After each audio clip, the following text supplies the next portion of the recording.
इस वीडियो में हम 3 स्टेप प्रोसेस पढ़ेंगे फॉर सॉल्विंग क्वेश्चंस। मतलब हमने लास्ट वीडियो में भी पढ़ा था कि एक 3 स्टेप प्रोसेस है जिससे हम क्वेश्चन सॉल्व करने चाहिए। इसमें भी हम उसको फॉर्मली इंट्रोड्यूस करेंगे और साथ में हम कुछ क्वेश्चन सॉल्व करेंगे using that process. Now that process is applicable to each and every question, but यहाँ पे हम कुछ क्वेश्चन पे उसको अप्लाई करेंगे। The first step in solving a question is कि first understand the question, कि तुम्हें पता होनी चाहिए क्वेश्चन क्या कह रहा है। अब ये स्टेप है तो बड़ा बेसिक और कॉमन सेंसिकल कि पहले क्वेश्चन तो पता होना चाहिए क्या है, उसके बाद इसको सॉल्व कर पाएंगे। बट यहाँ पे ही मोस्ट लोग धोखा खा जाते हैं। They don't spend time to understand the question। उनको लगता है कि यार नंबर तो आंसर के मिलने हैं, क्वेश्चन समझने में इतना टाइम क्यों लगाएं। ओके, सो ऐसा नहीं करना चाहिए। First we have to understand कि हर वर्ड का मतलब क्या है क्वेश्चन के अंदर, so that we don't miss कि अल्टीमेटली इस क्वेश्चन का एसेंस क्या है, चाहता क्या है क्वेश्चन। ठीक है, इट इज़ वेरी क्रूशियल। और ये गलती जो होती है क्वेश्चन ना समझने की, सिर्फ स्कूल स्टूडेंट्स में नहीं होती, कॉलेज स्टूडेंट्स में ये हमेशा चलती ही रहती है। ठीक है, तो सबसे पहले इंपॉर्टेंट है कि क्वेश्चन को पूरी तरह समझो ये क्या कह रहा है। नहीं समझ आया तो उसको फिर ध्यान से पढ़ो। ठीक है, सेकंड इज क्वेश्चन तुमने समझ लिया, आप देखो कि अच्छा क्वेश्चन हमें इंफॉर्मेशन क्या दे रहा है। ठीक है, और हमें चाहता क्या है, हमें क्या निकालना है।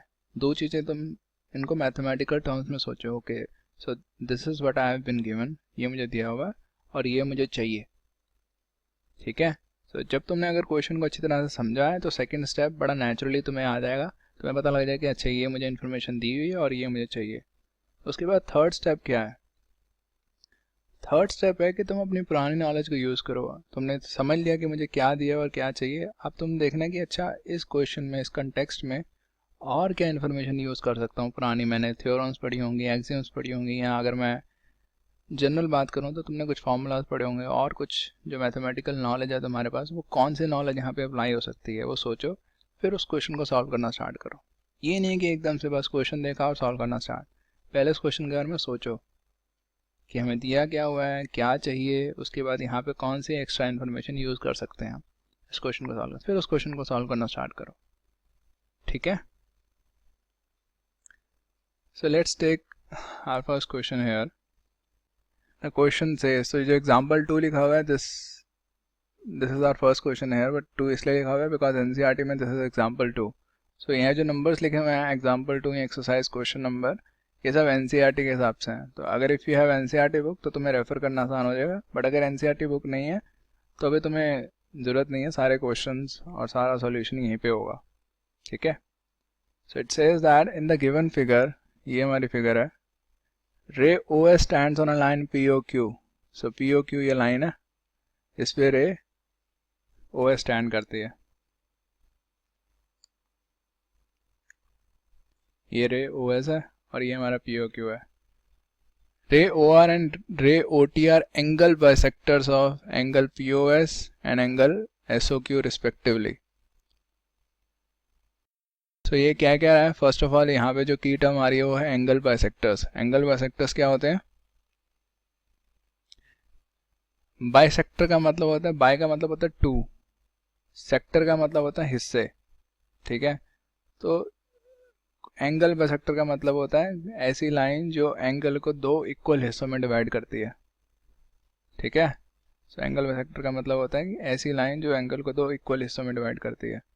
तो यहाँ पे रे ओ आर जो है वो किसका एंगल बाइसेक्टर है? एंगल पी ओ एस का। एंगल पी ओ एस का, ये एंगल पी ओ एस है, तो रे ओ आर जो है इसका एंगल बाइसेक्टर है। इसका मतलब क्या हुआ? इसको दो इक्वल हिस्सों में डिवाइड कर रही है, तो इसका मतलब है कि ये वाला एंगल और ये वाला एंगल इक्वल है। ठीक है, और ray O T is the angle bisector of S O Q. इसका मतलब है सिमिलरली ये वाला एंगल और ये वाला एंगल इक्वल है। ठीक है, now we are given that if P O S equals to X. P O S क्या है? अच्छा, ये पूरा कंप्लीट पी ओ एस है। So we are given that POS equals to X. Find ROT. ROT क्या है? ROT ये वाला है, ये वाला ROT है, राइट? ये एंगल ROT है. तो ठीक है, क्वेश्चन हमें समझ आ गया क्या कह रहा है. तो हमें दिया क्या हुआ है इस क्वेश्चन में? हमें दिया हुआ है कि एक तो ये एंगल बाइसेक्टर है, ठीक है, कि that first thing is that these are angle bisector. तो इसका मैथमेटिकली मतलब क्या हुआ? So we'll come to that. So POS क्या है? X है. POS is X. तो अगर ये एंगल बाइसेक्टर है तो ये एंगल कितना हो गया हमारा? x/2. और ये एंगल कितना हो गया? ये भी x/2, right? So let's say that SOQ, इसको हम y मान लेते हैं. Let's say SOQ is equals to y. Now we are also given that ray OT is an angle bisector. So ये कितना हो गया? y/2. और ये कितना हो गया? y/2. ठीक है. So ये सारी इंफॉर्मेशन अब हमें पता है. This is all that is given to us. What do we have to find? We have to find angle ROT, right? और एंगल ROT हमें, एंगल ROT है क्या? x/2 plus y/2, right? Angle ROT is the sum of angle ROS और angle SOT. So x/2 by plus y/2, right? So now अब हम आते हैं third step पे. अब यहाँ पे हम कौन सी इंफॉर्मेशन लगा सकते हैं बाहर से? Now if you think about it, POQ एक लाइन है तो उसके ऊपर जितने एंगल्स बनेंगे वो सारे मिला के 180 डिग्री होंगे, राइट? तो इसका मतलब क्या है हमारा? Angle X plus angle Y is equals to 180 degree, नहीं? राइट? स्ट्रेट लाइन में ऊपर जितने भी एंगल्स बनेंगे वो 180 डिग्री होंगे ना टोटल मिला के. सो दिस इज इंफॉर्मेशन हम यूज़ कर सकते हैं कि एक्सियम से कि एक स्ट्रेट लाइन के ऊपर जो एंगल्स बनते हैं वो 180 डिग्री होते हैं. नाउ हमें एंगल ROT फाइंड करना है और हमें पता है कि this is equals to x/2 plus y/2. इसका मतलब हो गया x प्लस y/2. नाउ हमें इससे पता लग गया कि ये 180 है, तो इसका मतलब ये 90 है. ठीक है, तो ये क्वेश्चन हो गया सॉल्व.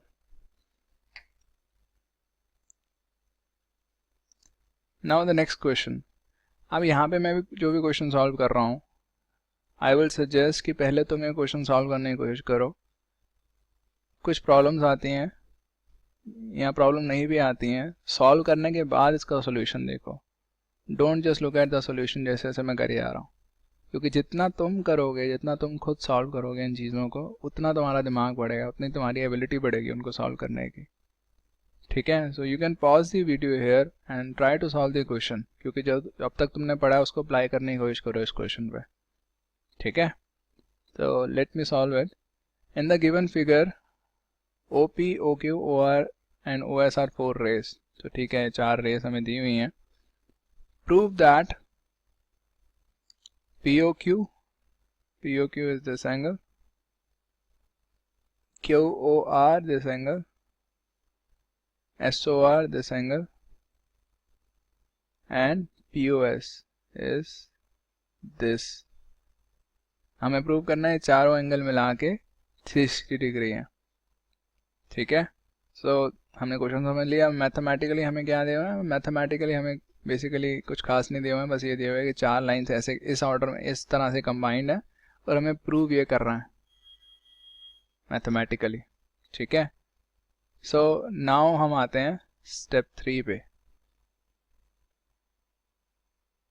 सो यहाँ पे मैं स्टेप 1 स्टेप 2 जो है वो स्टेप 1 तो हमें खैर लिखना नहीं होता, बट स्टेप 2 मैं मोस्टली लिखता नहीं हूँ. बट आई विल सजेस्ट कि तुम लिख के करो स्टेप 2 को भी, कि मैं मैथमेटिकली क्या दिया हुआ है और क्या करना है. ठीक है, स्टेप 3 है हमारा. अब हमें यहाँ पे सोचना है कि इसको कैसे सॉल्व कर सकते हैं हम. ये इक्वल्स टू 360, हम क्या एक्स्ट्रा इन्फॉर्मेशन यहाँ पे लगा सकते हैं, हम क्या नॉलेज लगा सकते हैं यहाँ पे. तो हमें ये पता है कि एक लाइन के ऊपर जो होता है वो 180 डिग्री होता है. तो यहाँ पे अगर हम किसी को लाइन बना दें लेट्स सपोज इसको आगे खींच देते हैं, इसको आगे ऐसे एक लाइन बना देते हैं, इसको कनेक्ट कर देते हैं। लेट्स से ये हमने क्यू को आगे एक लाइन बना दी है, मेरी लाइन थोड़ी अजीब सी है। लेट्स से इसको मैंने आगे खींच के ए बना दिया। नाउ ये एक लाइन है ए क्यू हमारे पास, ठीक है, और बाकी सब कुछ तो दिख ही रहा है। आप इसको सॉल्व कर सकते हैं। कैन वी प्रूव दैट कि जो एंगल हमें दिए हुए हैं इक्वल टू 360? सोचो। सो नाउ एक्सियम यूज़ करते हैं कि लाइन के ऊपर के जो एंगल्स होते हैं वो कितने होते हैं, 180 डिग्री। तो इस केस में क्या होगा, angle P O A plus angle P O Q is equals to 180 degree, right. ऊपर वाले एंगल्स और नीचे वाले एंगल्स अलग से 180 डिग्री होंगे, right. Angle Q O R plus angle R O S plus angle S O A equals to 180, right. So now इन दोनों को अगर ऐड कर दें, इन दोनों इक्वेशंस को, तो क्या आ जाएगा हमारे पास, angle P O A plus angle P O Q plus angle Q O R plus angle R O S plus angle S O A is equals to 360 degree, right. अब यहाँ पे हमें ओरिजिनल क्वेश्चन में हमें क्या चाहिए था, P O Q तो चाहिए था हमें, क्यू ओ आर भी चाहिए था, एस ओ आर या आर ओ एस भी चाहिए था, ए वाली टर्म्स नहीं चाहिए थी। सो इन दोनों को अगर हम अलग से लिख दें, angle P O A plus angle S O ए, ये एंगल पी ओ ए क्या है, ये वाला एंगल, एंगल एस ओ ए क्या है, ये वाला एंगल, और इन दोनों को अगर हम ऐड करते हैं तो क्या एंगल बनता है, S O P, right. So angle S O P plus angle P O Q plus angle Q O R plus angle R O S is equals to 360 degree, right. ये आ गया। सो यही तो हमें प्रूव करना था। So it has been proved, ठीक है। ना यहाँ पे मैं जस्ट एक चीज़ बोलना चाहूँगा कि जैसे मैं यहाँ पे एक चीज़ यूज़ कर रहा हूँ कि जो स्ट्रेट लाइन के ऊपर हमारे एंगल्स 180 डिग्री होते हैं, राइट। हमने डायरेक्टली ये एक्सियम नहीं पढ़ी थी। जिस फर्स्ट केस हमने जो एक्सियम पढ़ी थी वो क्या पढ़ी थी हमने, कि एडजेसेंट एंगल्स जो होते हैं, जो एक स्ट्रेट लाइन पे अगर एक रे ड्रॉ करी जाए तो वहाँ पे जो एडजेसेंट एंगल्स बनते हैं उनका सम 180 होता है। ये हमने पढ़ी थी ना, कि अगर एक लाइन के ऊपर एक रे ड्रॉ करते हैं तो उनमें एडजेसेंट एंगल्स का सम 180 डिग्री होता है। तो अगर उसको नीचे अप्लाई करा जाए वैसे भी सॉल्व कर सकते हैं। तो ऊपर के लिए तो सेम इक्वेशन रहेगी, नीचे के लिए क्या इक्वेशन बन जाएगी। तो लेट से हम इस रे को कंसिडर करते हैं, तो क्या आ जाएगा, angle Q O R plus angle R O A equals to 180 degree, right. तो उस केस में हम ये वाला एंगल कंसिडर करेंगे और रे के जो दूसरी साइड वाला है कंप्लीट एंगल ये वाला कंसिडर करेंगे। सो आर ओ ए, बट यहाँ से हमें देख के पता लग रहा है कि R O A is equals to R O A is equals to R O S plus S O A, right. So ये हमारी वही वाली इक्वेशन आ गई जो हमने यहाँ पे निकाली थी, ठीक है। So I think this is probably more acceptable in formal schooling. तो देख लेना, जो भी एक्सेप्टेबल है वो यूज़ कर सकते हो तुम। नाउ यहाँ पे थर्ड क्वेश्चन जो है हमारे पास वो है, in the given figures lines A B and C D intersect at point O. So line A B हमें दिया हुआ है और सी डी दिया हुआ है, they intersect at point O, ठीक है। If A O C and B O is equals to 70, what is A O C, this angle, and BO is equals to this angle is equals to 70 degree and BOD is equals to 40 degree. So let me write it down. So BOD हमें दिया हुआ है 40 degree.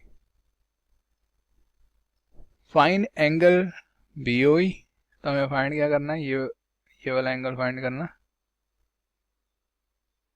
और second हमें find करना है reflex angle COE। अब COE angle वैसे तो ये है, राइट, बट इस केस में हमें दिया हुआ है reflex angle COE। Reflex angle होता है कि उल्टा घुमा के, मतलब ये वाला ऐसे, तो इसका मतलब जो रिफ्लेक्स एंगल COE होता है that is equals to 360 degree minus angle COE। ठीक है, let me delete this. So यहाँ पे हमें मैथमेटिकली यही सब चीज़ें दी हुई हैं, इसमें क्लियरली मैथमेटिकली दिया हुआ सब कुछ। These angles are equal to 70, this is 40, और हमें ये सब फाइंड करना है। सो यहाँ पे हम कौन सी इंफॉर्मेशन यूज़ कर सकते हैं?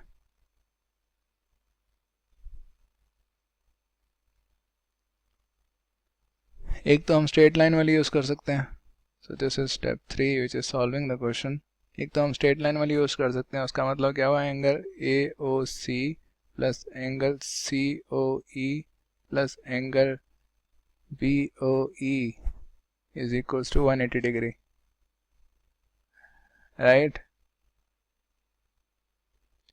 ना इस केस में हमें AOC प्लस BOE दिया हुआ है, गिवन है कि 70 है, तो 70 degree plus angle COE is equals to 180 degree. This implies angle COE is equals to 110 degree. ठीक है, तो रिफ्लेक्स एंगल क्या होगा, reflex angle COE is equals to 360 degree minus 110 degree is equals to 250 degree. तो ये हमारा one part solve हो गया। अब हमें और क्या ढूंढना है, एंगल BOE। हमें ये एंगल ढूंढना है। ये कैसे ढूंढेंगे, ये हमें कैसे पता लग सकता है, हमें ये पता है कि ये दोनों मिला के एंगल AOC और BOE मिला के 70 है, ये पता लग गया कि हमारा 110 है। ये भी पता है हमें 40 है। हम एक्स्ट्रा इन्फॉर्मेशन और क्या यूज़ कर सकते हैं नॉलेज हमारी। अगर ये 40 है, अगर इस फिगर को ध्यान से देखा जाए तो ये एंगल कितना होगा, कुछ ध्यान आ रहा है? ये दोनों एंगल्स जो हैं, एंगल BOD और एंगल AOC, ये वर्टिकली अपोजिट एंगल्स नहीं है। ये एक लाइन ये जा रही है और एक लाइन ये जा रही है, तो ये जो एंगल्स हो गए वर्टिकली अपोजिट एंगल नहीं हो गए। So since these are vertically opposite angles, so angle AOC is equals to angle BOD, so angle AOC is equals to 40 degree.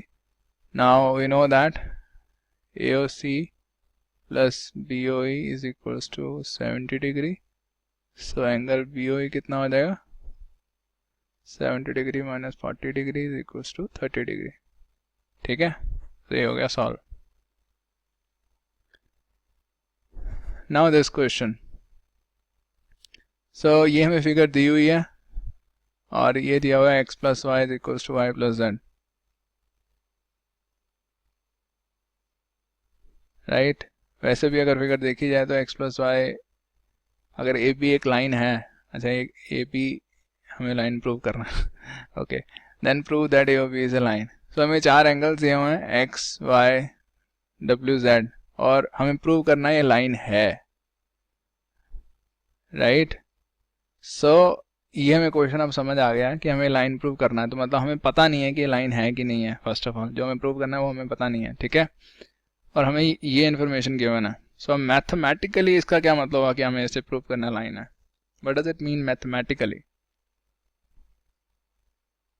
How can we prove that A और B is a line through mathematically. कुछ exam याद आ रही है, exam होती थी ना कि अगर एक लाइन के ऊपर एक रे ड्रॉ करे जाए और एडजेसेंट एंगल्स का जो सम है वो 180 डिग्री है, लेट्स सपोज ये x है और ये y है, तो अगर हम प्रूव कर देते हैं x plus Y is equal to 180, तो ये प्रूव हो जाएगा कि हमारा ये a और ये b लाइन, ये लाइन है, राइट। कि अगर एडजेसेंट एंगल्स का सम, कि अगर ये एडजेसेंट एंगल्स का सम हम प्रूव कर दें कि 180 डिग्री है, तो ये प्रूव हो जाता है कि ये जो पूरी है ये एक लाइन है, राइट। सो इस केस में ए ओ बी प्रूव करना एक लाइन है, तो उसमें एडजेसेंट एंगल जो उसके ऊपर बन रहे हैं वो क्या बन रहे हैं, एक्स प्लस वाई बन रहा है एक तरफ से, और दूसरी तरफ से डब्ल्यू प्लस जेड बन रहा है। अगर इन दोनों में से हम किसी को भी प्रूव कर देते हैं, लेट्स से कि हम प्रूव कर देते हैं X plus Y is equals to 180, तो हमारी प्रूव हो जाएगी कि ए और B is a line because of the axiom. उसमें कहा था कि एडजेसेंट एंगल का सम अगर 180 डिग्री होता है तो वो रे जो है वो एक लाइन पे लाई कर रही है, राइट। सो ये हमें मैथमेटिकली प्रूव करना है, ये स्टेप 2 है हमारा। अब स्टेप 3, हम इसको मैथमेटिकली कैसे प्रूव कर सकते हैं।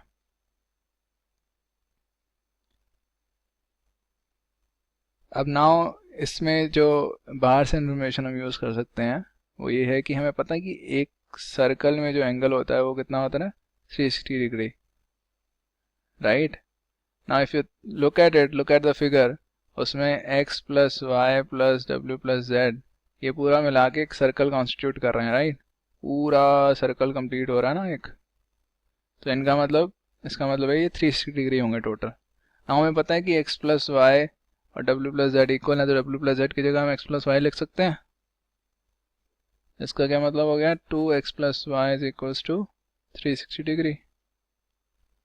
इसका क्या मतलब हो गया, x plus Y is equals to 180 degree. Now using the axiom we can say that adjacent angles जो भी है तुम्हारा, you can write it down, are equals to 180 degree, therefore AOB is a line।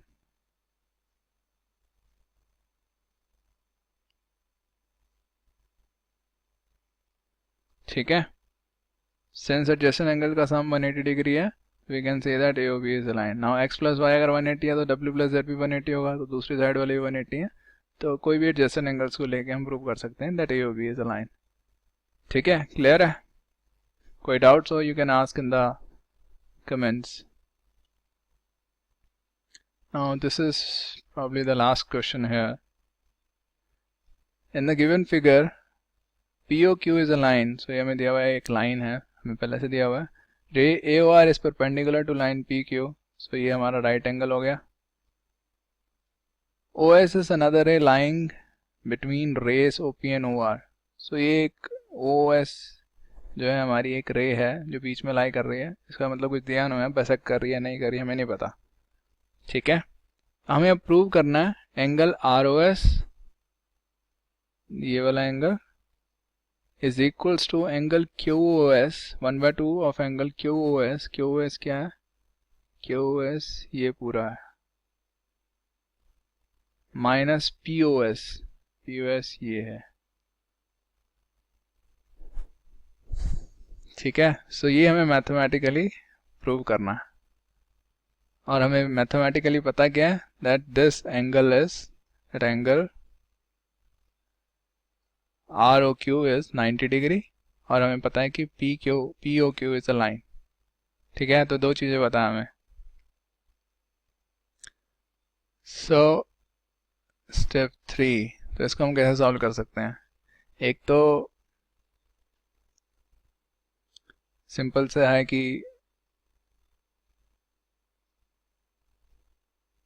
अगर ROQ एक perpendicular है 90 degree है, तो उसकी दूसरी साइड वाले एंगल भी 90 डिग्री होंगे, राइट। दूसरी साइड क्या है, angle POR is equals to 90 degree, right. Now POR क्या होता है हमारा, POS plus SOR is equals to 90 degree, right. Now 90 degree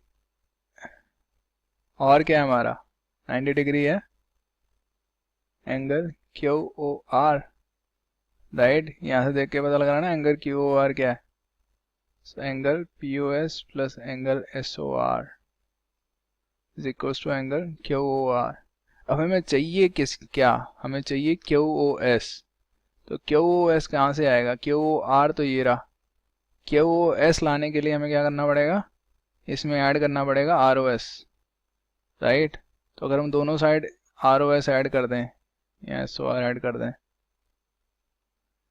तो क्या बन जाएगा हमारा angle Q O R plus angle S O R, ये हमारा क्या है angle Q O S, right.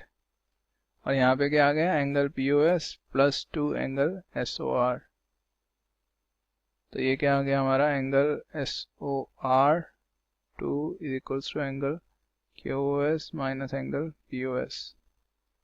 तो इसका मतलब क्या आ गया angle S O are is equals to 1/2 angle Q O S minus P O S. ये भी इम्प्रूव करना था, so this is prove now. अब यहाँ पे जो सोचने वाली बात है कि किस ऑर्डर में मैंने करा ये काम, राइट। कि पहले मैंने पी ओ आर को देखा, उसको मैंने पहले खोला, फिर 90 डिग्री को मैंने इससे रिप्लेस करा, राइट। ये सारे काम मैंने करे, तुम्हें कैसे पता लगेगा कि ये काम ऐसे ही करना है? तो ये आई थिंक सॉल्व करने से आता है। जैसे जैसे तुम क्वेश्चन सॉल्व करते रहोगे तुम्हें अपने आप आइडियाज आते रहेंगे, अच्छा इस क्वेश्चन को ऐसे सॉल्व करना है, राइट। सो जैसे जैसे प्रैक्टिस करोगे गलतियाँ होंगी तुमसे, काफ़ी टाइम लगेगा शुरुआत में, जितना तुम समझने की कोशिश करोगे उतना टाइम तो लगेगा ही लगेगा, राइट।